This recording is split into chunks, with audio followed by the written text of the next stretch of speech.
I wanted to show some recent trading action in the SPY ETF. You can see here on October 26, we had a technometer coming to overbought. We show that with the red dots. Let's start the action there. We was looking for some type of sideways to relieve the overbought technometer. So we start to see some selling coming in. The blue box was our objective. We did go up and tag that. Then we was looking for some type of a correction to come in here, hold at a higher level. You see red bar, down volume comes in.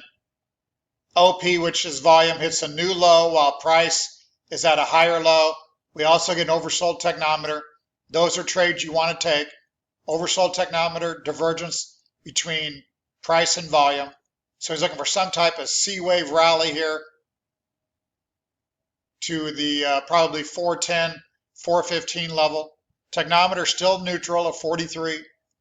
So possibly this could be a fourth wave sideways correction here. As our weekend review stated, we're looking for higher this week. We've got a good rally today going. So again, we're looking for higher in this wave C, and then the next sell signal will be important for the action in the next few months.